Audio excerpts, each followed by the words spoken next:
So, dear students, today I will start with the application of gene therapy because last lecture we have discussed about what are gene therapies, what are the pros and cons of gene therapy, and also how gene therapy can be performed using some expression vectors and applying viral vectors. So, the diseases potentially treated by gene therapy is genetic disorders or inherited diseases, cancers, autoimmune diseases like that. In the absence of certain cellular or biological factors, mostly enzymes in some diseases can be due to a gene being defective. Gene therapy can be delivered to target uh, those cells genes that code for the missing biological factor. And the diseases are cancer, infectious diseases, cardiac disease, neurological disorders, some inherited disorders are among the areas into which gene therapy research is being carried out. If we come into the inherited diseases, few people with inherited diseases, gene therapy could replace a defective or missing gene or express a missing biological factor, enzymes, or protein. Diseases like hemophilia, the person with hemophilia therapies could be designed to deliver genes that express the missing factor 8 and 9, meaning individuals would no longer need to inject exogenous clotting factors. In case of cystic fibrosis, which is caused by mutations in the genes, in the gene that encodes cellular protein, which is known as cystic fibrosis transmembrane conductance regulator, and this mutation results in abnormal ion transportation within lung and other cells. So this particular regulator, CFTR gene, has been cloned, and researchers are now developing gene therapies to enable expression of CFTR. Non-viral vectors are undergoing trial to deliver gene therapy locally to lung via nebulizer. Next is cancer. Gene therapy strategy against cancer include the introduction of tumor suppressor genes, genes that induce apoptosis, genes that inhibit tumor angiogenesis, and genes coding for an enzyme to convert prodrugs to active drugs and immunotherapy.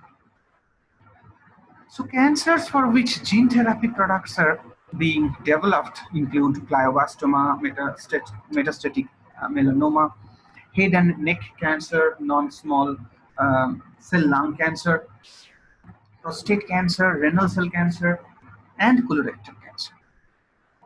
In some cancers, such as malignant melanoma, are particularly sensitive to immunotherapy, and gene therapy vaccines are being developed against such cancers.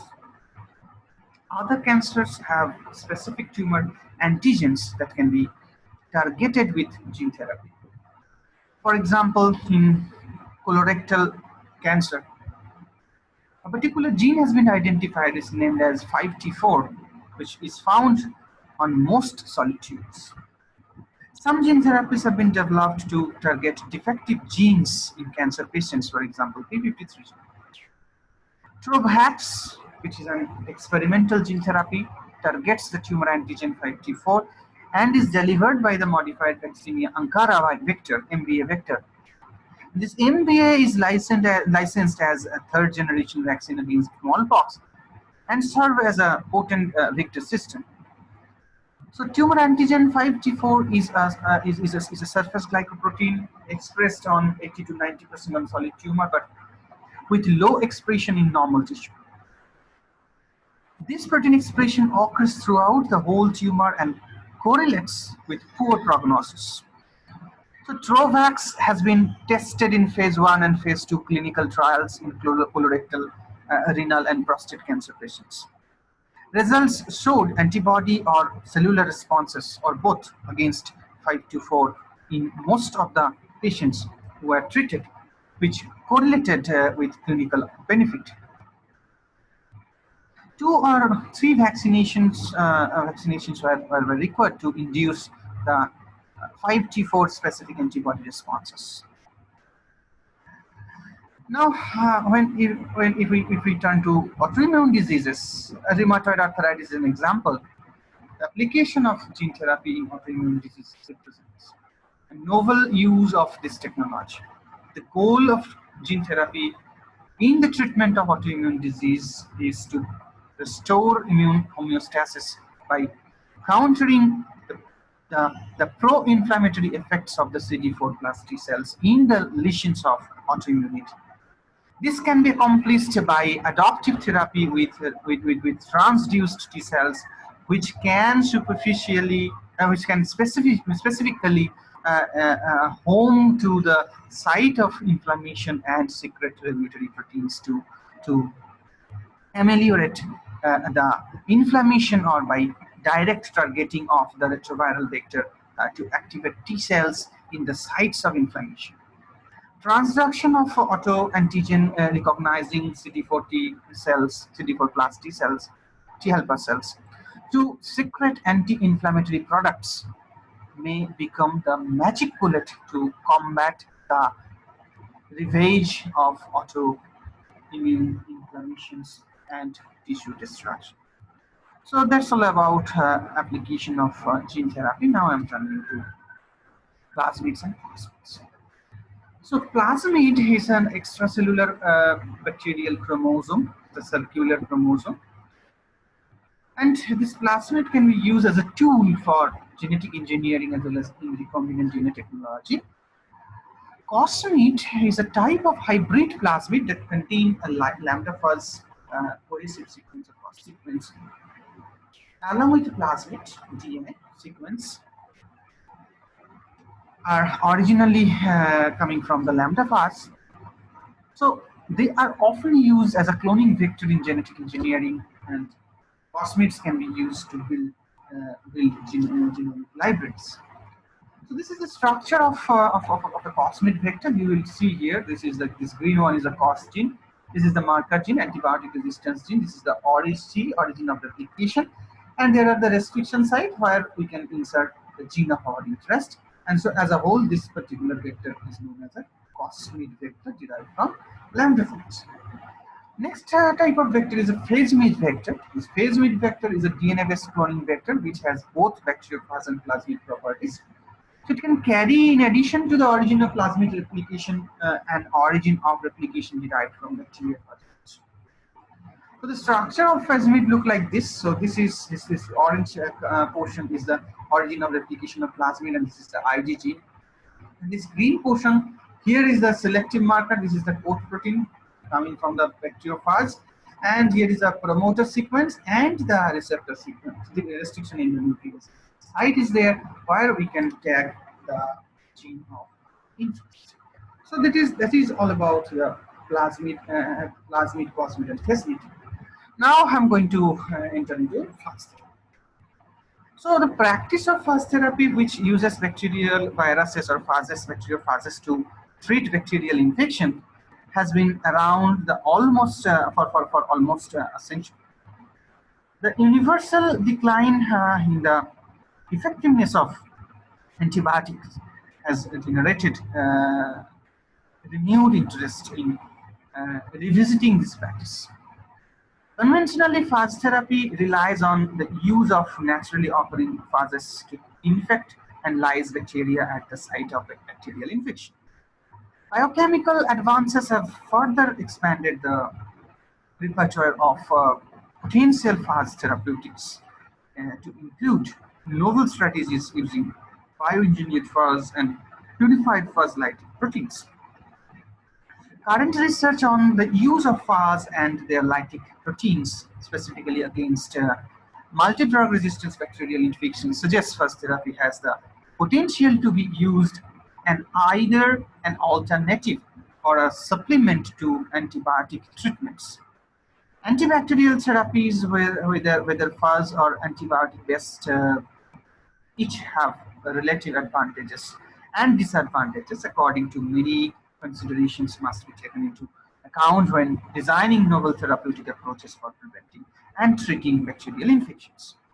Although much is still unknown about the interaction between phage bacteria and human host, the time to take phage therapy seriously seems to be rapidly approaching. So the therapy has generated only because of the use of bacteriophages to treat pathogenic bacterial infection in case of multi-drug resistance bacteria, which is a challenge to the modern medicine.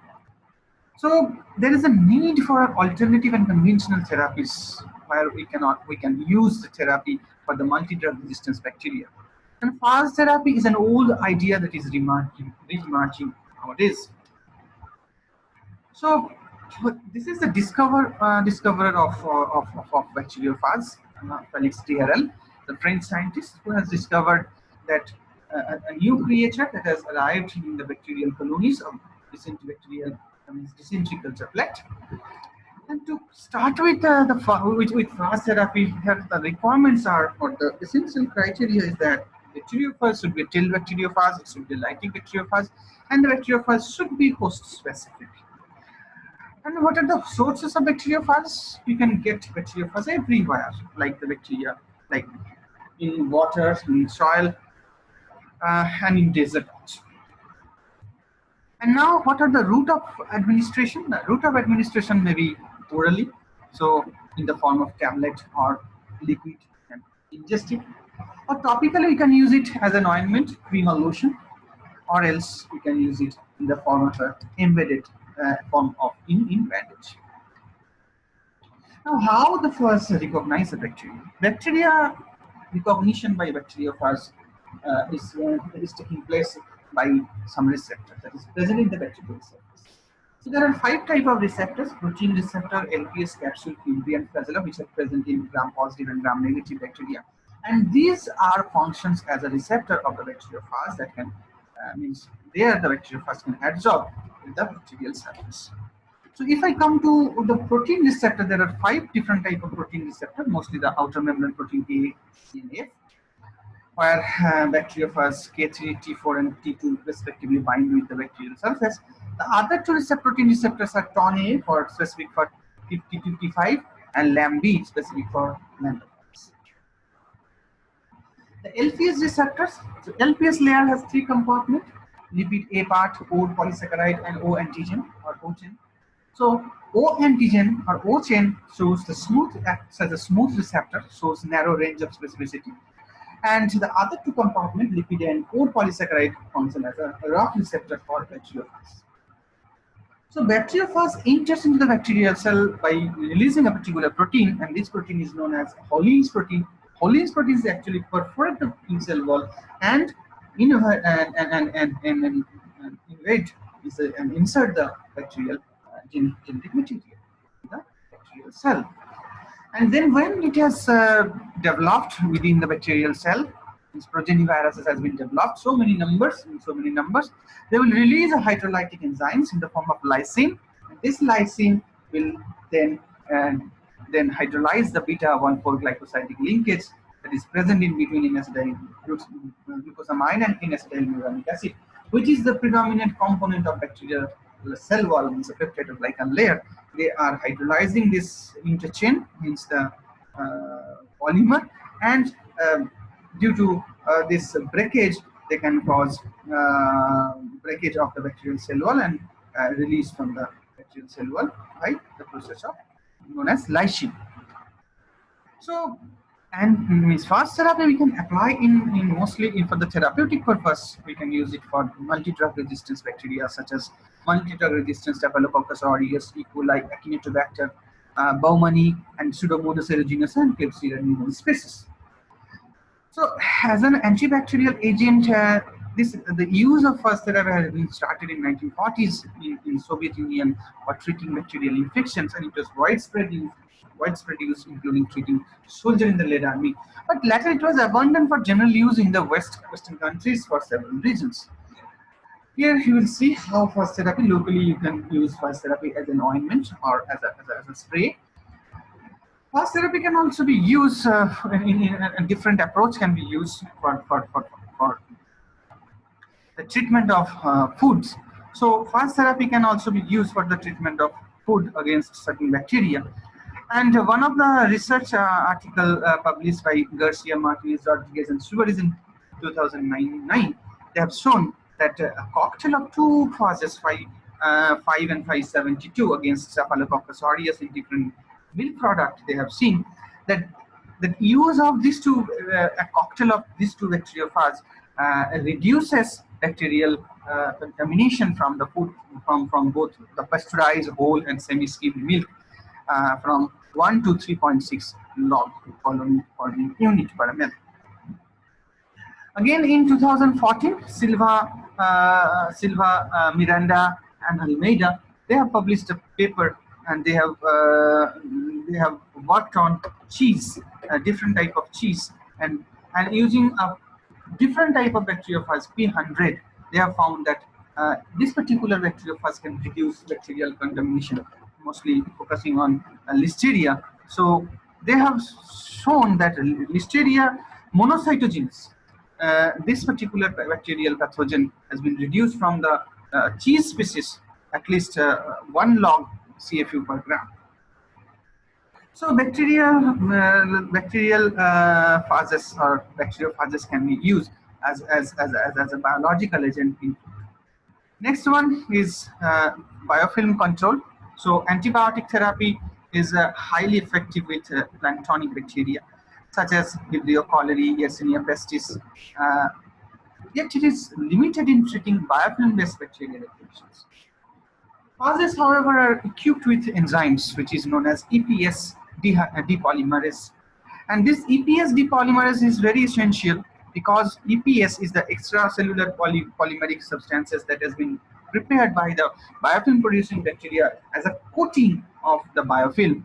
And antibiotic cannot penetrate this EPS matrix, but due to having EPS depolymerase, bacteriophage can penetrate by depolymerizing this EPS matrix, and it acts against the biofilm forming bacteria. So first progeny released from the completion of the lytic cycle propagate in dispersal of the biofilm through the removal of biofilm embedded bacteria in subsequent layers. And this technique, this phenomena of bacteriophage can be used in catheter, means medical utensils, for eradication of Pseudomonas aeruginosa by M4 bacteriophage. For 2 hours at 37 degrees centigrade, if we culture it, and it will just reduce at least 10 log PFU per ml of lysate. So, in the treatment of biofilm control, we can use bacteriophage. Next is for the purification of river Ganga. So, as a part of assessment of National Environmental Engineering and Research Institute, 5 pathogenic species of bacteria, Escherichia coli, Enterobacter, Salmonella, Shigella, and Vibrio cholerae, were selected and isolated from Ganga. Bacteriophages, means that eat bacteria, were found in the water of Ganga, and these viruses can be used in phage therapy as a natural alternative of antibiotic. Later, different in a different project, Chandigarh INDEC, Institute of Microbial Technology, again isolated some useful multi-drug resistant bacterial strain in the form of Salmonella typhi, Vibrio cholerae, Shigella dysentery, Neisseria meningitis, then Klebsiella pneumoniae, and Acinetobacter. And various type of bacterial groups were found to be present in the sample of water and also in the sediment, and they have isolated that Flavibacteria, beta proteobacteria, oscillato Rifepudia, and so these are the they can isolate from different types of bacteria, delta proteobacteria, sphingobacteria, alpha proteobacteria, like that, and also 3 different groups of bacteriophage they have isolated in the form of Cephobiridae, Podoviridae, and Myoviridae. So they have found that these bacterial species can be used for the treatment of this isolated bacterial strain, and also for the for the impurity of or the pollution of the water, because these bacterial species, they are not using themselves, they are not used for the decomposition of the solid waste in Ganga. So there are some advantages of phage therapy over antibiotic.